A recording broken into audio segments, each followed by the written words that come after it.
Hello everyone, वांगशन FF part 11 share करूंगी। पहले पार्ट में शियोजान याबो को नजरअंदाज करके तुरंत अपने घर में चले जाते हैं। चलिए आज का पार्ट स्टार्ट करती हूँ। शियोजान घर पहुँचते हैं और अपने मिशन से रिलेटेड कुछ चीजों को खोजने और अरेंज करने के लिए अपना लैपटॉप खुला। शियोजान काम में बिजी था, तभी उसका फोन बज उठा। शियोजान ने फोन को देखा। यह ट्रैकिंग डिवाइस से एक संकेत था।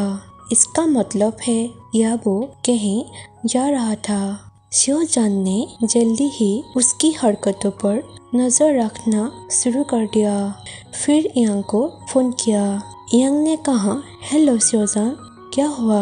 शियोजान पूछता है, याबो कहाँ है? क्या तुम उसके साथ हो? यांग कहता है, नहीं, वो मेरे साथ नहीं है, मैं अपने काम पर व्यस्त हूँ। याबो ने मुझे कुछ काम के लिए यहाँ भेजा है, उसके काम पर ही बिजी हूँ। तभी शियोजान कहता है, क्या कुछ हुआ है? क्या कुछ गलत हुआ है? शियोजान कहता है, नहीं, कुछ नहीं, याबो की कार कहीं जा रहा है, तुम चिंता मत करो। लेकिन याबो के कार हंगाई की ओर जा रहा है। मुझे समझ नहीं आ रहा है कि वो वहाँ क्यों जा रहा है। यांग कहता है, तुम चिंता मत करो, बस अपने काम पर फोकस करो, प्लीज टेक केयर। ऐसे कहते हुए वो फोन काट दिया।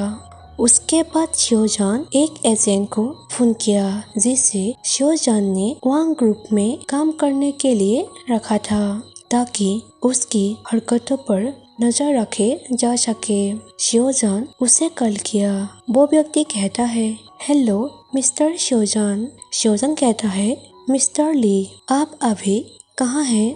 अभी मिस्टर ली शियोजान से कहता है, मैं आपसे फोन करने ही वाला था, मैं अभी वांग ग्रुप में हूँ। मिस्टर शंगा ने अभी मुझे फोन किया और कहा कि मिस्टर वांग याबो ऑफिस से बाहर जा रहा है। मिस्टर शियोजान, आप चिंता मत कीजिए, मिस्टर शंग वर्तमान में उसका पीछा कर रहा है। शियोजान कहता है, ओह यह अच्छा है, लेकिन मैं भी उसका पीछा करूँगा। ऐसे कहते हुए वो फोन काट दिया और मिस्टर शंगर से फोन किया और कहा कि कोई खतरे की बात है तो मुझे तुरंत कहना। इसके बाद शियोजान भी हंगवाई के लिए कैब से गया। याबो की कार वो पिछली बार की तरह गली के पास उसी जगह पर खड़ी थी, जिस गली में एक बार एक किडनैप करने वाली लड़की को रखा था और जहां जाकर यांग और याबो ने बसाया था। सेम उसी जगह पर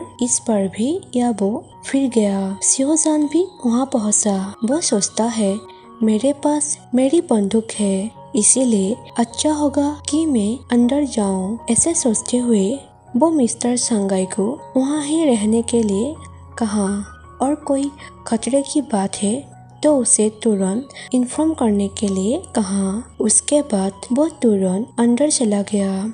गली से जाकर एक गोदाम, जहां अंदर पानी या सीढ़ियों की आवाज के अलावा और कुछ भी सुनाई नहीं दे रही थी। जैसे ही शियोजान आगे बढ़ा तो उसे महसूस हुआ कि कोई उसके पीछे है और किसी ने शियोजान के बाह पकड़े और उसे अपनी ओर खींच लिया और जल्दी से शियोजान का मुंह अपनी हथेली से बंद कर दिया। शियोजान उस व्यक्ति की चपेट में आकर वहां से निकलने के लिए कोशिश कर रहा था। यह काफी धक्का देने वाला था। जब वो व्यक्ति शियोजान के पास आया तो उस व्यक्ति ने कोई आवाज नहीं की। फिर शियोजान ने उस व्यक्ति के चेहरे को देखने के लिए अपना सर उठाया और वो शक गया, क्योंकि वो व्यक्ति कोई और नहीं बल्कि मिस्टर वांग याबो थे। फिर याबो ने शियोजान के मुंह से अपना हाथ हटा दिया। याबो का दूसरा हाथ अभी भी शियोजान के हाथ पकड़े हुए था। शियोजान पूछता है, तुम यहाँ क्या कर रहे हो? तभी याबो कहता है, क्या तुम्हें नहीं लगता कि मुझे तुमसे यह सवाल करना चाहिए? शियोजान चुप रहा, क्योंकि शियोजान के पास जवाब देने के लिए कुछ भी नहीं था। याबो ने अचानक शियोजान को दीवार तक पहुंचाया और उसे दीवार के ओर ले गया और पकड़े हुए था, जिसके कारण वो वहाँ से जा नहीं पाया था। शोजन हैरान था। याबो पूछता है, तुमने कहा था कि तुम मुझे अब पसंद नहीं करते। शोजन कहता है, हाँ मैंने कहा था, तो क्या? तभी याबो और करीब चला गया। शोजन याबो के धड़कन की आवाज सुन सकता था। शोजन नर्वस फील कर रहा था। दोनों के आंखें एक दूसरे के ओर देख रहा था। शोजन सोचता है, मैं बहुत नर्वस फील कर रहा हूँ, लेकिन मुझे अच्छा लग रहा है और मैं हमेशा ऐसे ही रहना चाहता हूँ। याबो पूछता है, तुमने कहा था कि तुम मुझे पसंद नहीं करते, लेकिन तुम बताओ तुम मेरे पीछे क्यों हो? उसके सवाल से शोजन कांप गया। शोजन कमजोर महसूस कर रहा था। शोजन सोचता है, मुझे नहीं पता, अगर वो मेरे करीब ऐसे ही रहेंगे तो मैं क्या करूँगा। मुझे खुद को कंट्रोल करना होगा। ऐसे सोचते हुए वो जल्दी से अपने होश में आया और उसे दूर धक्का दे दिया। याबो पीछे हट गया। शोजन कहता है, मैं तुम्हारा पीछा नहीं कर रहा था, मैं यहाँ अपनी सेन की तलाश में आया था, जिसे मैंने उस दिन खो दिया था। यह बहुत महंगा था, इसीलिए मैं अपना सेन खोजने के लिए आ गया और कोई बात नहीं है। याबो शोजन के ओर घूर रहा था और शोजन से पूछता है, तो क्या तुम्हें मिला? शोजन कहता है, मुझे नहीं मिला, लेकिन मुझे इंटरेस्ट नहीं है, मुझे नहीं चाहिए। ऐसे कहते हुए वो तुरंत उस गली से बाहर भाग गया और सोचता है, लालच है, वांग याबो की रक्षा के लिए मिशन। ये तो मेरा पहला दिन है, लेकिन मैं नर्वस क्यों हूँ? ऐसे ही हुआ तो मैं इस मिशन को कैसे कंप्लीट करूँगा? मैं उससे खतरों से सिर्फ रखना चाहता हूँ, लेकिन मैं उसके पास जा भी नहीं सकता। वो तुरंत गली से चला गया। वहाँ से जाने के बाद शोजन ने उसका फोन भी नहीं उठाया और न ही उसका मैसेज का जवाब दिया। यांग शोजन से फोन किया और कहा, शोजन तुम्हारी ये बर्ताव से याबो को बहुत तकलीफ हो रहा है। शोजन कहता है, मैं क्या करूं? लेकिन मुझे उसकी सेफ्टी के लिए ऐसा करना ही होगा। अगर मैं उसके पास रहूं तो खतरा बढ़ सकता है, क्योंकि कोई मेरा इस्तेमाल करके भी उसे बर्बाद कर सकता है। इससे मुझे भी दुखी होता है कि वो तकलीफ में है, पर मैं क्या करूं? एक सप्ताह से शोजन याबो से नहीं मिला, लेकिन अपने एजेंसी लोग उसके पीछे लगाया उसके सेफ्टी के लिए। शोजन सोचता है, मैं बहुत थक गया हूँ, मुझे आज ब्रिज पर जाना होगा, शायद मुझे अच्छा लगेगा। वो वहाँ बहुत समय से जाना चाहता था और अभी वहाँ गया। शोजन ब्रिज के किनारे खड़ा होकर सुंदर रेनबो देख रहा था। वो नजारा बहुत सुंदर था। तभी वहाँ पर याबो आते हैं और शोजन के बगल में खड़ा होकर वो भी सुंदर रेनबो देखता है। शोजन ने याबो को नोटिस नहीं किया। तभी याबो शोजन से पूछता है, क्या तुमने मुझे याद किया? यह बात सुनकर अचानक शोजन कांप गया और याबो के ओर देखा। शोजन कहता है, तुमने मुझे डरा दिया, तुम यहाँ क्या कर रही हो? याबो कहता है, मैंने कहा कि मुझे तुम्हारी याद आ रही है। याबो शोजन के ओर देखते रहा। दोनों चुपचाप खड़े थे। तभी याबो शोजन से पूछता है, तुम रेनबो को देख रहे हो, लेकिन तुम वहाँ क्या देख रहे हो? शोजन कहता है, यह रंगीन है, मुझे अच्छा लगता है। याबो कहता है, हाँ यह रंगीन है, लेकिन तुम्हारे साथ रहना ही मेरा लाइफ है। तभी शोजन याबो के ओर देखने के लिए मुड़ा और देखा उसकी निगाह पहले से ही शोजन के ओर ही देख रहे थे।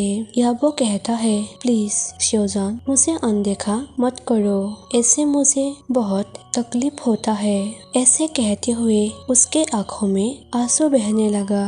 शोजन के हाथ अनजाने में उसके चेहरे पर चला गया और उसके कोमल गालों को सहलाया और कहा, मुझे तुम्हें स्वाद पहुंचाने के लिए खेद है। यह सुनकर याबो को अच्छा लगा। याबो ने शिवजान का हाथ थाम लिया और कहा, मुझे मत छोड़ो। तभी शिवजान कहता है, माफ करना, लेकिन मैं तुम्हारे साथ नहीं रह सकता। मुझे पता है तुम्हें सुनकर अच्छा नहीं लगा। शिवजान ऐसे कहा, लेकिन वो अंदर ही अंदर टूट चुका था और सोचता है, मुझे माफ करना याबो, मैं चाहकर भी तुम्हारे साथ नहीं रह सकता। यह तुम्हारे लिए ही अच्छा है, लेकिन मैं तुम्हें तकलीफ में भी नहीं देख सकता। ऐसे ही वो सोच रहा था, तभी याबो शिवजान से कहता है, कोई मुझे नुकसान नहीं पहुंचा सकता। तभी शिवजान कहता है, तुम्हें शायद कुछ भी नहीं पता, लेकिन यदि मैं तुम्हारे साथ रहूं तो तुम खतरे में आ सकते हो। तुम नहीं जानते हो कि मैं कौन हूँ और मैं यहाँ क्यों आया था। मैं तुम्हें नुकसान पहुँचा सकता हूँ, इसीलिए अच्छा है तुम मुझसे दूर रहो। तुम सोच भी नहीं सकते कि मैं कौन हूँ। मैं वो व्यक्ति नहीं हूँ जो तुम सोचते हो, और इससे आगे मैं कुछ भी नहीं कहूँगा। तुम खुद समझ लो कि मैं कौन हूँ। लेकिन याबो कहता है, तो क्या हुआ? क्या तुम डरते हो कि तुम्हें एजेंसी और उनके पीछे के लोग नुकसान पहुँचाएंगे, है ना शिवजान? शिवजान कहता है, क्या? फिर वो सोचता है, उसे कैसे पता चला कि मेरी एजेंसी उसे नुकसान पहुंचाने की कोशिश कर रही है? क्या वो जानता है कि मैं एक विशेष एजेंट हूँ? ऐसे सोचते हुए वो याबो की ओर घूरते रही। उसे नहीं पता उसे क्या कहना चाहिए था। उसने याबो से कहा, क्या याबो, तुम्हें सब कुछ पता था? याबो ने हंसी और सर हिलाया और कहा, क्या तुम्हें लगता है कि मैं कमजोर हूँ, जो निर्दोष होने के बाद भी कोई मुझे खतरों में डाल सकता है?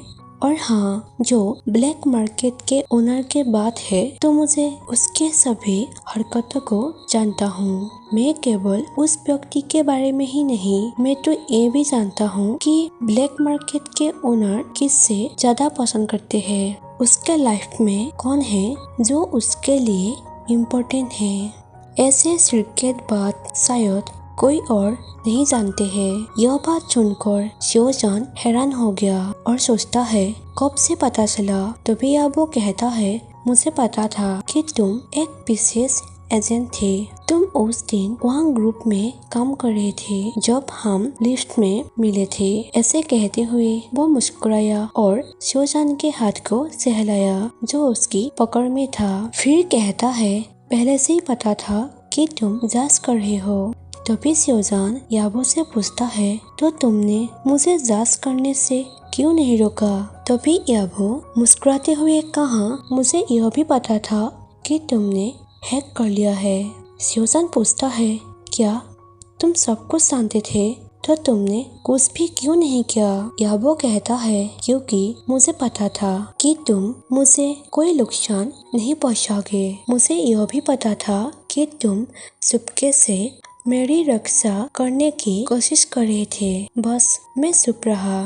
प्लीज शिवजान, मुझे मत छोड़ो। कोई मुझे नुकसान नहीं पहुंचा सकता। मेरा विश्वास करो। तुम मेरे पास रहकर भी मेरा प्रोटेक्ट कर सकते हो। शिवजान कुछ भी नहीं कहा। वो बस वहाँ ही खड़ा होकर उसके चेहरे की ओर देखता रहा। याबो कहता है, तुम्हारे बिना मेरा लाइफ व्यर्थ है। भले ही हम कुछ महीने पहले मिले थे, लेकिन मुझे एहसास हुआ है कि तुम मेरी नियति हो। तुम मेरे लिए सब कुछ हो और मैं वास्तव में तुमसे प्यार करता हूँ। शिवजान की आंखों से आंसू छलकने लगे और कहा, मैं भी तुमसे प्यार करता हूँ। मैं तुमसे बहुत प्यार करता हूँ। तुम एकमात्र व्यक्ति हो जिसके लिए मेरा दिल धड़कता है। ऐसे कहते हुए उसकी कमर पर हाथ फेरा और उसे गले लगा लिया। याबो ने उसका कंधा थाम लिया और गले से कसकर उसे अपने पास खींच लिया। उसने धीरे से शिवजान के पीठ थपथपाई और उसके बालों को सहलाया। फिर शिवजान ने उसका चेहरा देखने के लिए ऊपर देखा। याबो ने शिवजान के गालों पर एक किस किया। सो फ्रेंड्स, आज का पार्ट में यहीं पर ही एंड कर देती हूँ। नेक्स्ट पार्ट जल्दी ही शेयर कर दूंगी। वीडियो अच्छी लगी तो लाइक कर दीजिए। Bye bye.